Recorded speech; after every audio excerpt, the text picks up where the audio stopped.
Let's go, Tennessee Vols. Are you kidding me? Only a few days after the Oklahoma 25-15 beatdown, and it was that. I mean, obviously, that score line could have been a gazillion to zero.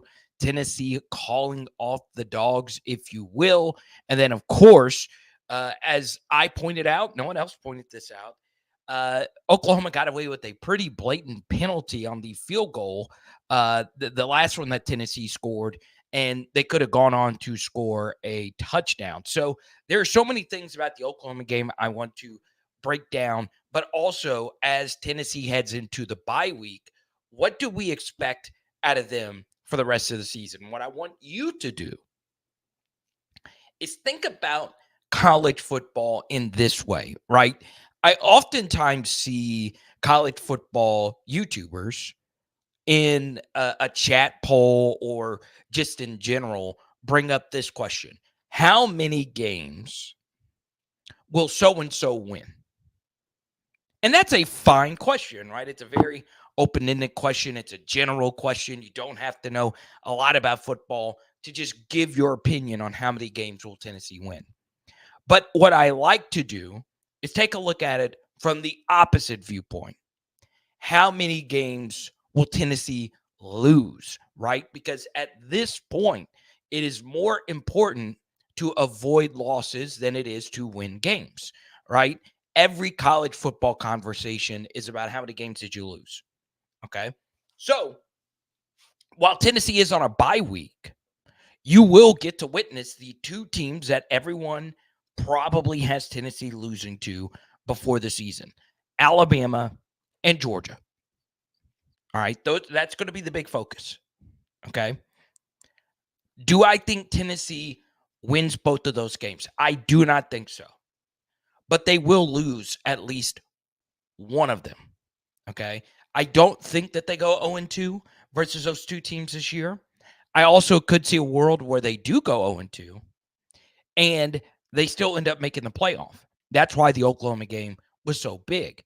It's not so much that you beat Oklahoma, and it was, a very emotional game. And then obviously the next day you had the Morgan Wallen show where Peyton Manning, Nico, Josh Heupel, and Brew McCoy walked Morgan Wallen to the stage. There was so much fanfare after that win. Josh Heupel, of course, being from Oklahoma, you heard that a gazillion times over. But the truth is, it was more important to win that game because most people before the season, including myself, had this as a 50-50 game for Tennessee and Oklahoma. And I do believe that game could end up deciding Tennessee's fate with the college football playoff. Now, one thing I will mention, and I do not think Tennessee will lose this game, but you do have a bye week before you have to go to Arkansas in Fayetteville. And the thing about Arkansas this year is, unlike Oklahoma, Arkansas's offense actually has this thing called a pulse. They are actually good on that side of the football. Are they elite on that side of the football? No. Would I consider them one of the 7 or 8 best offenses in the SEC? Yes, I would. The offenses that I would put ahead of them are the ones that you would expect: LSU, Ole Miss, Tennessee, Georgia, Alabama. You guys know the usual suspects. But Arkansas's offense, as far as efficiency and as far as exceeding expectations up to this point, has been pretty good. And that's with a quarterback that has had bad accuracy. So I know it wasn't some offensive explosion this past week versus Auburn. You will face a quarterback who's truly transcendent when it comes to running the football in Taylor Green. That game did get a little bit more interesting because while most people didn't think Tennessee would be as good as they were this year, nobody thought Arkansas would be as good as they were going into this year. Now, I want to get to what the thumbnail image is. Nico, is there a big setback for Nico going in to the back half of the season, right? Even though we're only a third of the way through, normally you consider a bye week about the midway through. You still have one more bye week, as many of you know. So the only thing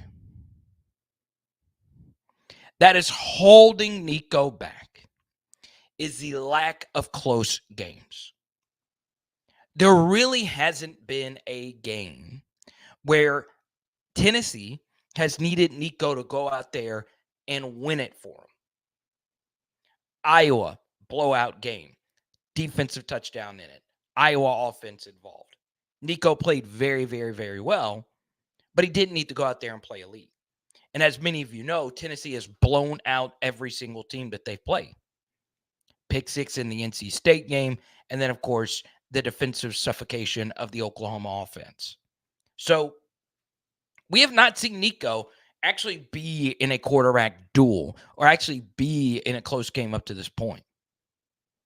Now, is he clutch? Do we know if he can come through in high leverage situations? We don't know, but you would like to think that he will. And sometimes I think when it comes to quarterbacking, we tend to overthink these things, but it is crazy in a sport like football that he's not had one in his first 5 or 6 starts here, dating back, of course, to the Iowa Bowl game. So there you go. Now, Samuel, I was actually going to ask you Tennessee fans about this because obviously I'm always going to be straight up with you. I've kind of been known as the Tennessee film study guy. All right. But I am not a Tennessee fan.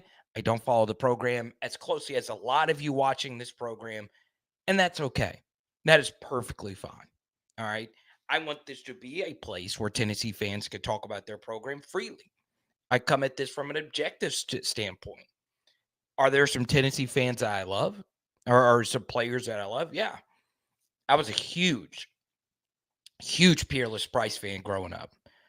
I was an even bigger Al Wilson fan, and he is probably the best neck roll linebacker I've ever seen because his neck roll was so vintage. Wearing number 27, I like an untraditional linebacker number. But I was going to ask you guys this: what's going on with Lance Hurd? I thought for sure I was going to see him out there versus Oklahoma because a lot of you said that it was precautionary. Oklahoma in the bowl game. Some said it was precautionary that he was left out of that game. So it's very interesting. Now, I want to get to a few things from Josh Heupel's press conference, but I will say Lance Hurd's LSU career did end kind of weird, okay? To say the very least. So, yeah, are there some concerns here with Lance Hurd? Maybe. I don't want to go too far as to say that you should be overly, overly, overly concerned about Lance moving forward. At some point, you are there to play football. You would like to think that he's going to be available.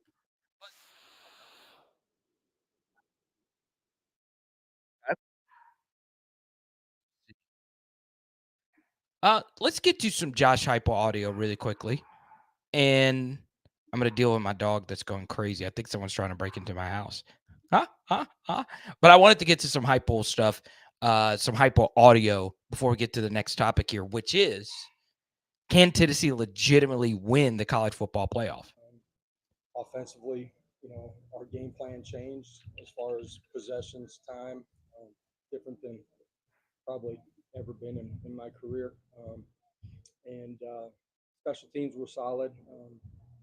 Our Max did a great job putting it through the upright and changing the game just as far as possessions and kickoff cover solid.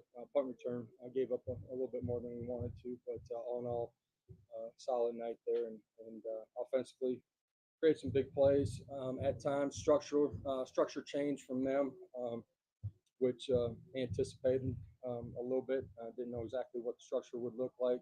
Um, Gone against him enough in my career, kind of expect the unexpected. Um, but we adjusted, got some things going in the first half. Able to put some points up, and then second half played pretty tight, just the way the game was unfolding. So great win for the football team, and proud of the way that we approached the week. how we prepared, how we practiced, and how hard we played tonight. So, open it up. Josh, can you talk about how you handled, being without Lance and then having John go down, how you felt that y'all handled that, just the adversity and challenges y'all faced on that tonight? All in all, I thought the guys that went in and played in replace of those guys played solid tonight. Um, between the adjustment of our personnel and structure, getting everybody in sync, it took us a little bit in the beginning parts, but they performed well. I look forward to hopefully having both those guys back here by the time we get back on the field. So there you go. That's why I want to play that clip about getting everyone back healthy. Let's go to Lofton here. Lance had an ankle injury week 2. He supposedly just rested. So I would like to think that he's eventually going to be back. Now, what do we make out of this situation involving the college football playoff? Can Tennessee actually go there and win it? Now, obviously, if they only finish the season with 2 losses, they're going to get in. Okay. Yeah, of course, they wouldn't have some unfreaking believable marquee victory to their name. You take a look at the Tennessee schedule overall, and you compare it to the rest of the SEC. I know it's a lot of helmets and teams mixed in there. Let's say Tennessee were to only have lost to Alabama and Georgia. Sure, there's going to be a large contingent of college football fans who would say, hey, who did Tennessee actually beat this year? NC State doesn't look the same. Oklahoma's offense has been anemic. Arkansas is Arkansas. Florida has fallen apart. They're not as good as what we thought they were going to be this year. Kentucky, the same thing. Mississippi State and Vanderbilt. So, yeah, you look at Tennessee's schedule, okay? Look at Tennessee's schedule, and you're like, wow, the run out for Tennessee actually ended up being pretty clean.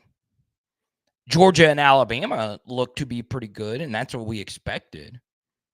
But the third toughest team on your schedule was Oklahoma, and basically every other team outside of Arkansas on your schedule is not what we expected them to be. Will Tennessee have a marquee win? And that is the danger of the 12-team college football playoff. Now, I'm not going to get into a big debate with anyone over the 12-team playoff because it often comes down to the inevitability that, people want more money and all of that. But I don't like a world where Notre Dame can lose to Northern Illinois and still comfortably make the playoff.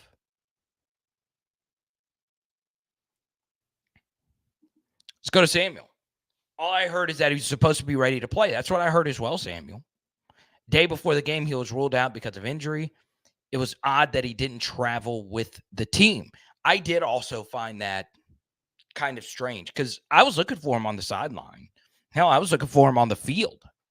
It's tough to keep up with all these programs. I'm heavily focused on LSU throughout the day with all its injury reports, but it's near impossible to keep up with injury reports with every single team, especially if the day-to-day is not even what you're covering. I'm obviously breaking down games more than I am covering them day-to-day. But I had heard that he was going to be ready to go. Even you guys last week on the live stream, that he was going to be ready to go. Let's go to Brian. He said, Nico ain't that great, but Tennessee is a vaunted team everywhere else.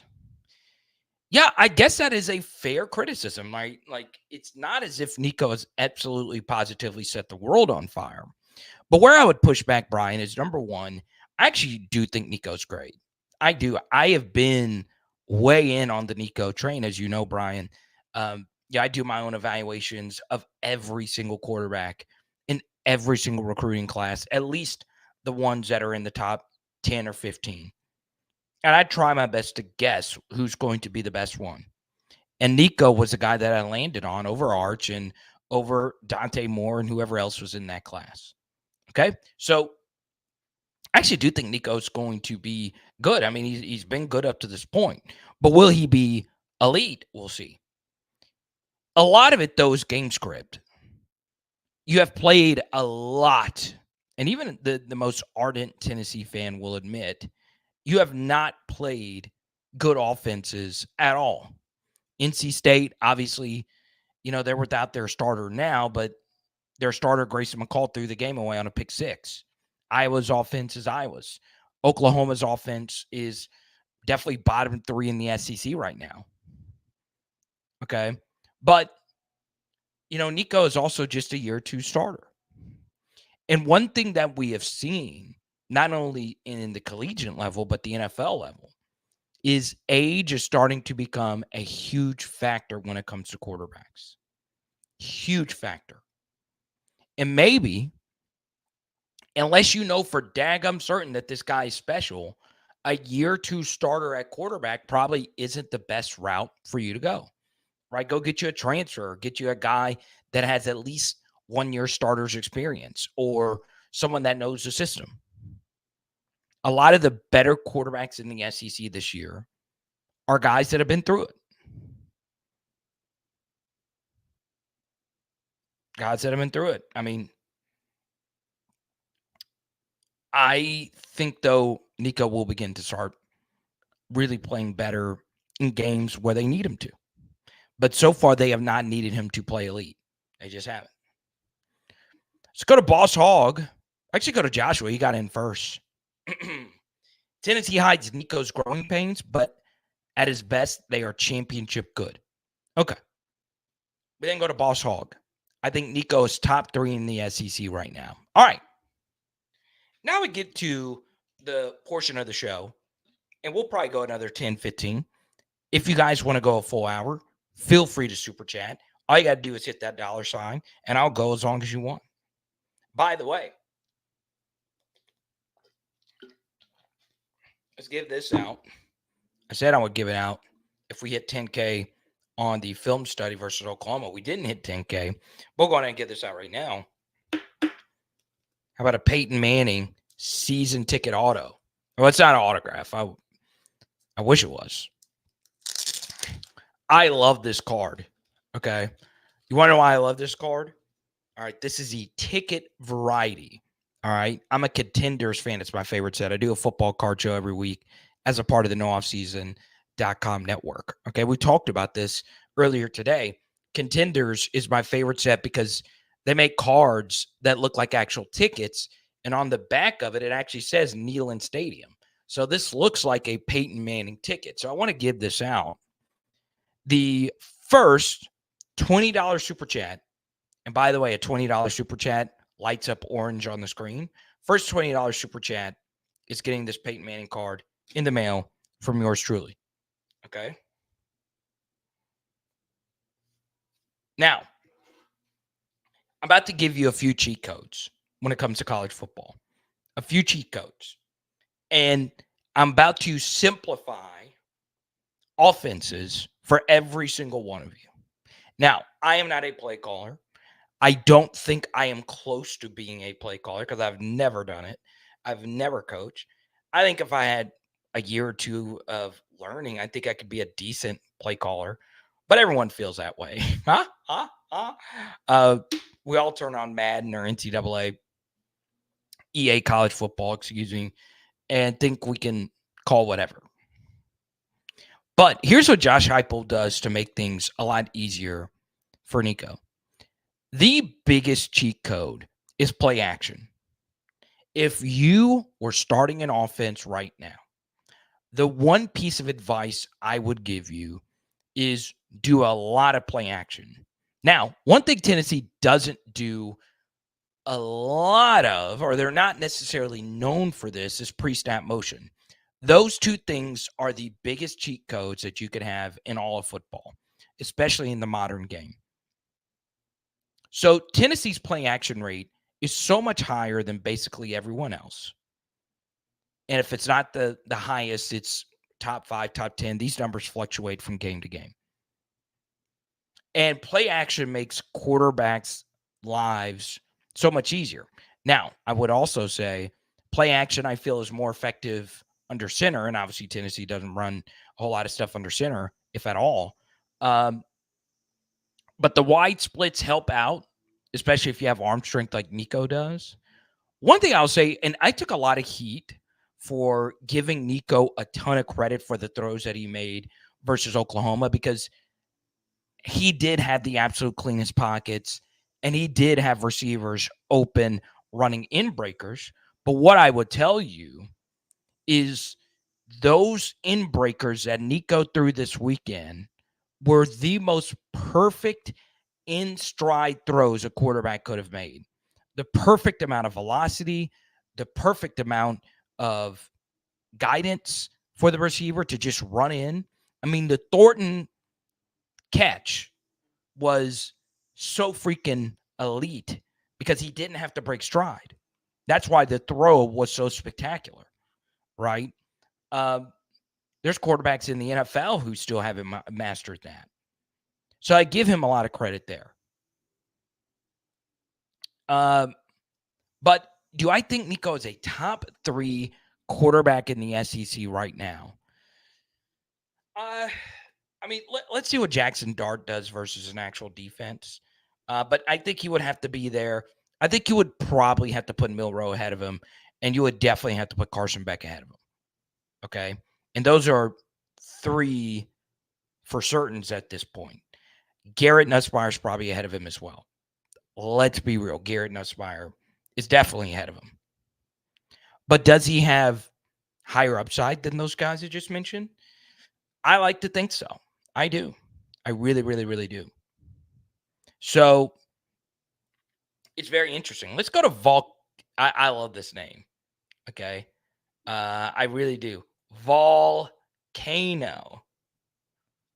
Now, the only thing I would say is your Tennessee logo here looks kind of like my computer screen, a little nasty. Huh?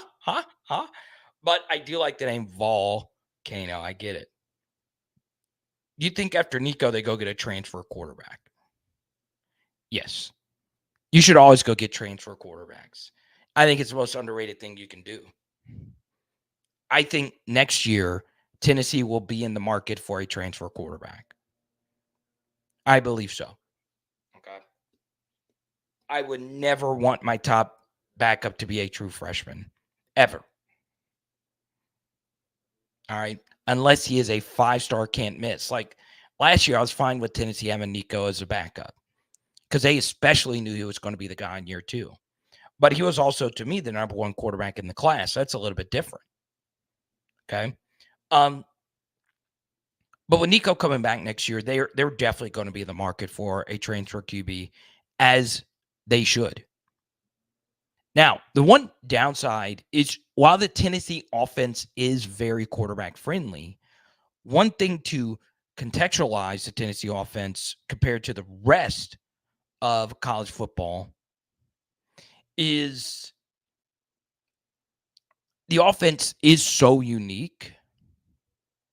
It's just hard to just come in and learn it. Let's go to Volcano. He says, "Oh, you're talking about after Nico leaves." I mean, it's so far down the road. We don't know. I mean, obviously you have him for another season. Maybe Jake Merk Linger. I don't say his last name correctly at all. I don't think I ever have. Maybe he is. Maybe he gets to the point where he's better. Okay, perfect example. I've seen this at LSU. They have a 4-star quarterback named Ricky Collins. Okay, he's a year 2 backup for Garrett Nussmeier right now. All right. Nico, I say Nico. Ricky wasn't that good as a true freshman. It just wasn't there. But he really worked at it. They brought in another transfer from Vanderbilt, AJ Swan. A lot of you are familiar with him if you're a Tennessee fan. And Ricky has beaten him out for the number 2 job. So I think if you can get a veteran backup in, you always go get him to challenge your room, even if it's for the number 2 QB job. If that veteran backup is like really risking the opportunity to potentially get sunk on the depth chart, Give him that opportunity. Like, it didn't hurt Ole Miss at all that Spencer Sanders came in and never actually played. Now, was that Spencer Sanders' smartest move? No, it was not. It was not. But Matt S says, absolutely not. No transfer QB after Nico. Interesting. Now, let's see. What else do I want to get to Tennessee-wise? I do think one minor thing here is Dylan Sampson has looked a lot better than what I thought he was going to look like this year. I mean, he's got a lot of juice, man. A lot. To where he could be a pretty high round draft pick, especially if it comes down to running backs. You know, this is going to be the criticism of Tennessee's offense until Josh Heupel hangs it up, is that the offense isn't NFL friendly. And if you take a look in the NFL right now, a lot of the Heupel disciples, what I like to call them, a lot of the Heupel disciples have not worked out in the NFL. Do I think Miami should be playing Jalen Wright a lot more? Yeah, I think he's better than Jeff Wilson. All right, and I do more NFL stuff now than I do SEC stuff. Well, no, it's actually about the same. And then, of course, Jalen Hyatt's not worked out. We'll see what happens with Cedric Tillman. Darnell Wright has had his issues with the Bears. Everyone calls it the popcorn offense. We honestly don't know, though. I mean, the sample is still too small.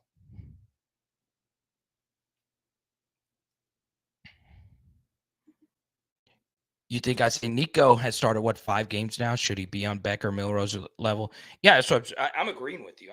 I would not put him top 3. But this is coming from an Arkansas fan. Boss Hogg says, I think Nico's top 3 in the SEC right now. I don't know. I think a better discussion is if he's top 5. I think that's a little bit more fair. Scott V. I want to show Scott V some love. He has shown me more love than anyone else when it comes to the Tennessee content. And I really do appreciate that. Gabe says, Sampson's been looking nice. Scott V agrees. Okay. No need to run any QBs off more than they already are. Yeah, Nico will be with you next year. So there you go. Faison is the quarterback you have committed, correct? You know, it is interesting that Gabe is here with everyone's favorite former Tennessee Vol as his profile photo. I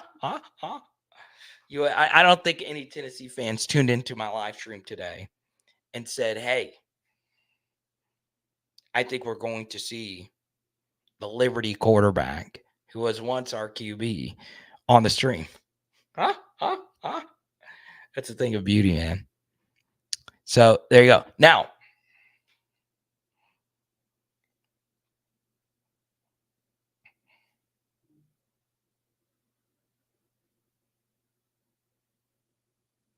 do want to get to one thing here. As Gabe Davis says, go Flames. Let's see. I want to take a few of the comments from the film study over the weekend because I got a few here.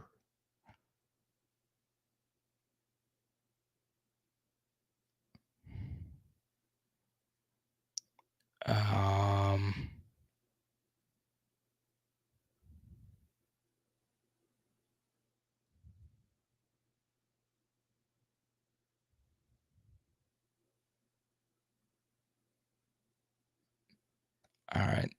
Let me make sure. Oh, okay. This was from AJ Adapt. Squirrel White falls down after every touch this season. He says it's bizarre. So let me ask you this, because most of you watch every snap. How do you feel Squirrel White has done up to this point in the year? Give me your honest opinion on Squirrel this year.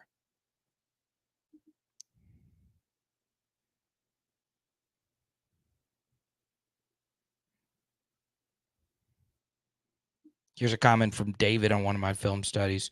What does the single digit number have to do with anything? Y'all do not understand. Okay. This is something that I have gotten destroyed for. Scott says Squirrel the Fall Guy. Huh? All right. So I should have said this many a moons ago. Okay. One thing I value more than most college football commentators is jersey numbers. I value jersey numbers. Guess who else values jersey numbers? The players. Okay. If they didn't, Mike Matthews would not have went from number 80 something down to number 10. Okay. If you're a skill guy or anything other than an offensive lineman, players want the single digit jersey number. It could be any one of them. They'll take it over what they have. It's just how it works. It's always been like that, but more so in the recent years. Okay. So, for instance, Dante Thornton wears the most coveted jersey number 1. If you wear Uno, I better see you going out there and making plays. Okay. I better see you go out there and make plays. So Squirrel White went from number 10 to number 3. Go out there and go make plays. Go out there and go make plays.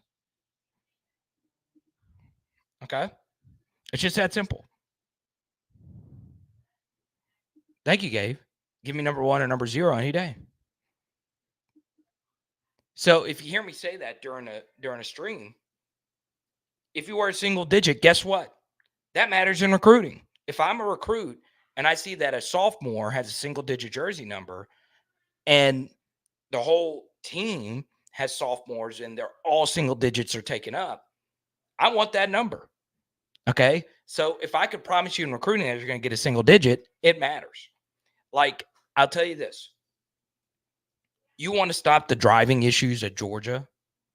I have begged and pleaded for Kirby Smart to do this. All right. As a social experiment.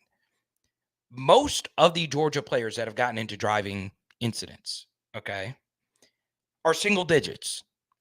If you get in any type of traffic incident, your single digit privileges are done. I guarantee you it'll stop.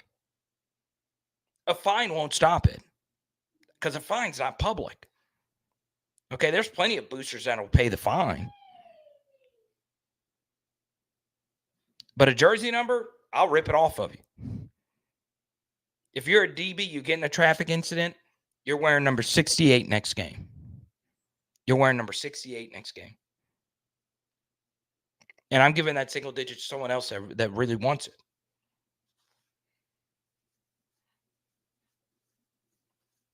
Smale Munden, traffic incident. You lose that number 2.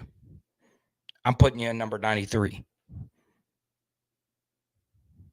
If you're a receiver, you wear number 5. You got caught 100 in a 68 or a 65, whatever. Guess what? You're wearing number 43 next game.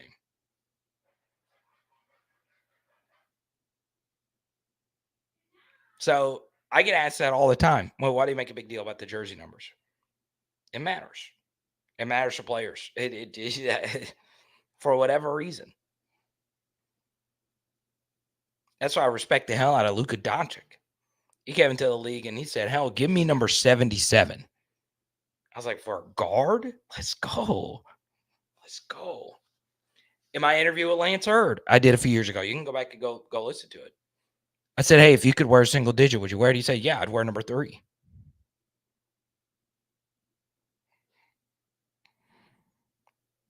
But tell me, has Squirrel White looked as bad as he's looked this year? No, he's been pretty good. Change jersey numbers, psychology. It matters. I swear to you, it freaking matters.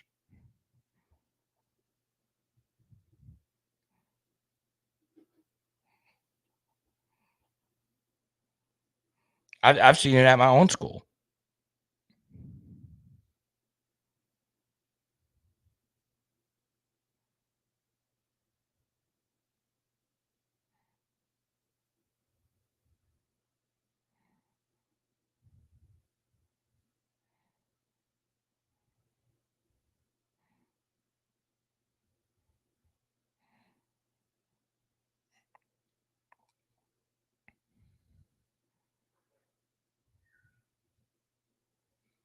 Hmm.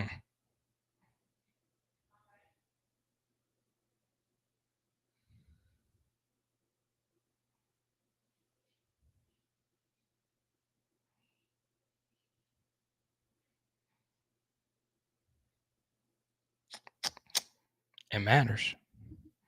Let's go here. Rand, who's from the Arkansas show, and he's actually an Auburn fan. I appreciate your support. Rand is a super diehard Power Hour fan. I like that. It definitely matters. I'm a senior in high school, and I chose to wear a jersey 2 sizes too small, simply because it's the only size in my number. There you go. So what jersey number was it, Rand? What jersey number was it? But it's not just single digits as well. It's also, a defensive lineman could have like number 50 something. If number 17 opens up, he's going to go take it. The lower the jersey, the lower the jersey number, the better. Okay.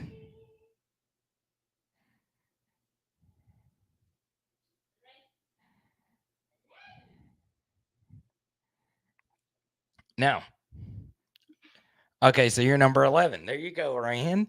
Now, look, if we're being honest, why would Squirrel White go from number 10 to number 3 anyway?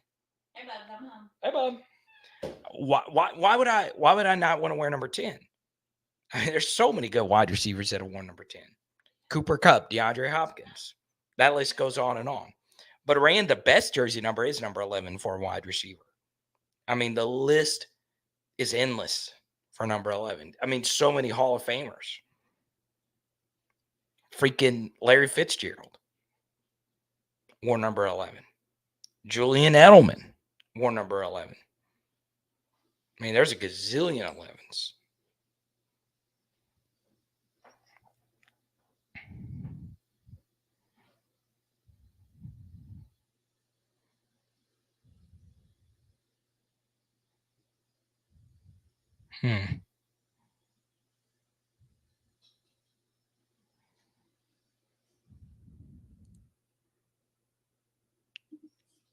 I'm fine with Mike Matthews getting some run in. Number 10.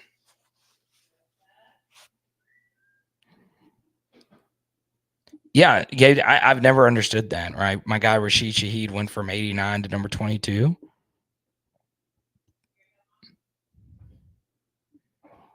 Okay, and then obviously Jacob setting me straight here. Justin Hunter and Jalen Hyatt specifically at Tennessee wore number 11. Thank you, Jacob. You're all right. I mean, Jalen Hyatt was that dude, man, at Tennessee. I'll never forget the 5-touchdown Bama game. I do, though, want to shout out. So on Power Hour NFL, I did a film study, and I was like, okay, I'll pick a random game to do a film study on. I did a 49ers one, and I was like, holy crap, Jawan Jennings went freaking off this weekend. Jawan Jennings, it was him. I mean, he looked like freaking Randy Moss out there. Okay. And then also Byron Young had a good game for the Rams. Vols are cooking. Vols are cooking. Now, I wanted to ask you, Tennessee fans, because I used to work in country music, and I'm also a wedding DJ. Like, are all Tennessee fans like a super diehard Morgan Wallen fan? I mean, like Morgan Wallen's like the freaking Beatles right now. You got Brady, Tyson walking them out, Mahomes, Kelsey walking them out. Got freaking Peyton Manning flying in to walk him into the game. And you got Peyton Manning wearing full uniform to walk him in with Heupel and the crew. Like, is Tennessee just the way Justin Moore is for Arkansas? Is it like everyone like super diehard Morgan Wallen fans?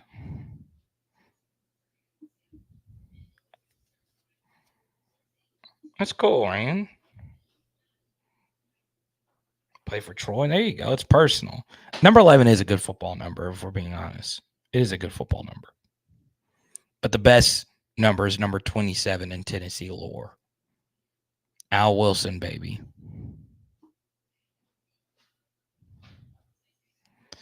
Yeah, Rand, double numbers are always going to exist, man. It makes no sense to not do it, but I wish it wasn't a thing. So, Scott, you're a Morgan Wallen guy? I like a Morgan Wallen. Not my cup of tea, some of the things he's done. I mean, the guy has just done some crazy things, but dude, I do like the music. I can't lie, man. I'll tell you this. You want to know why I like it? It's because as a wedding DJ, I'll mix it with a lot of different things, right? Actually, I a lot of the brides do request a lot of Morgan Wallen, and I actually mixed it with a Glorilla song recently, and it kind of went in. I don't even remember which songs it was. I don't. Okay. Now, in the next few minutes, I'll take a few more, but ultimately, obviously, as streams go on, I get a little bit more loose. If you have any Tennessee questions, fire them in. Let me go to this right here.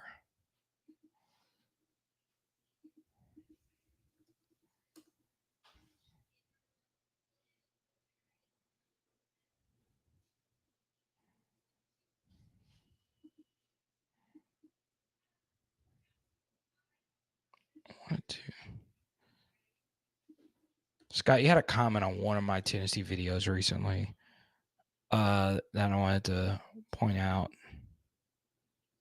No film preview this week, though, for Tennessee, Oklahoma.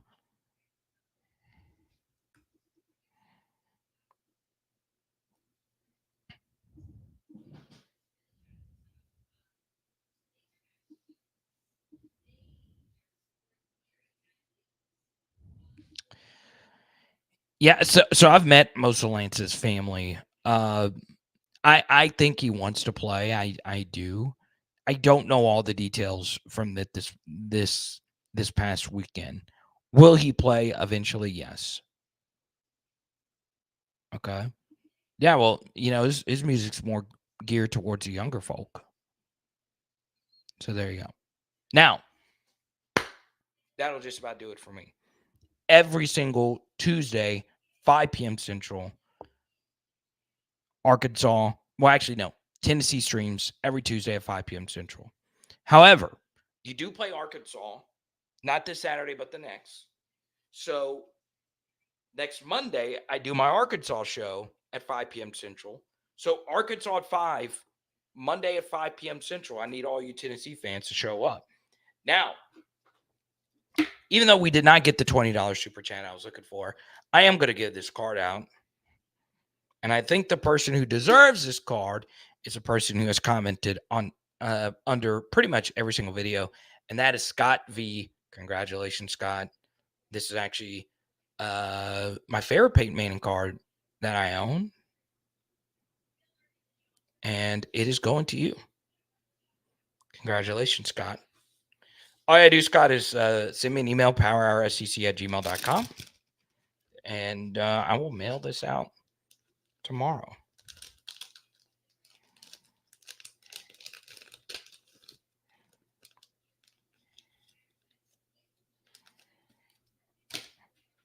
There you go. It is Power Hour SEC. Boom.